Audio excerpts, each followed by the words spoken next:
Sekarang si Alit ini pegang remote keluarga Amit lagi berusaha mencuci otak atau menguasai kawasan yang gue lalui menuju tempat gue kerja. Jalur gue dari Mangga 2 itu lurus arah Juanda, Jalan Merdeka, Monas, Sudirman, Senayan, Pakubuwono, Bayoran, naik flyover arah Cipulir. Oke. Sebelum habis pasar Cipulir belok kiri Ulu Jami. Itu jalur gua kerja, begitupun arah sebaliknya gua langsung Sudirman. Jadi udah banyak sih ya perubahan soal-soal yang dibuat ya.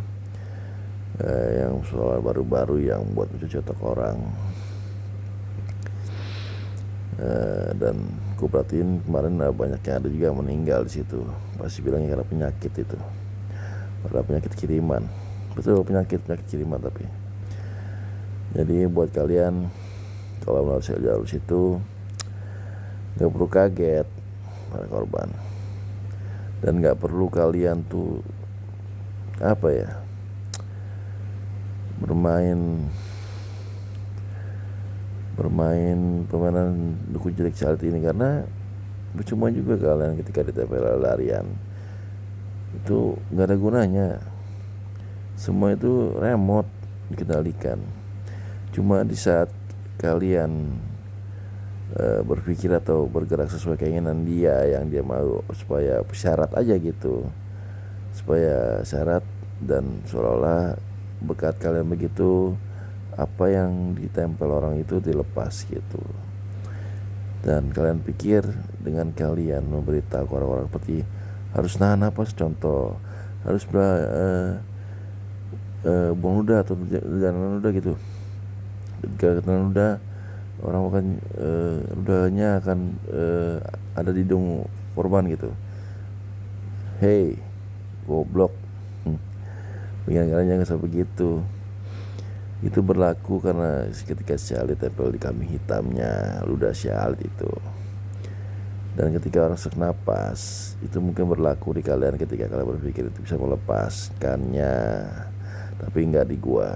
Karena nggak tahu kan setiap malam gua apa yang gua rasain ketika gua di tempat gua tinggal singgah, ya kan? Nggak tahu kan apa yang dilakukan sama dia.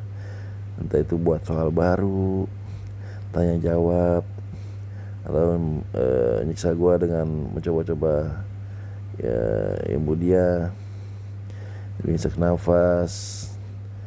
Ya gue coba segala macam cara yang lu kasih tahu ke gue, nggak bisa. Kalian di luar sana tuh dibilangnya pasar, dan kalian bangga dibilang seperti itu. Berpikir kalian ya ya begitulah pokoknya para korban. Jangan sudah menjadi korban dan tahu semuanya, nggak perlu ikut-ikutan lagi, udah ya. Liatin aja para anggota pemainnya dan orang-orang yang masih hebat, merasa paling bisa menangani ketika di santet. Liatin aja orang kayak gitu. Dia pikir mereka tidak akan kena, suatu saat pasti kena juga. Semakin banyak populasi orang yang hilang, mati karena disantet, dia juga satu saat pasti kena juga.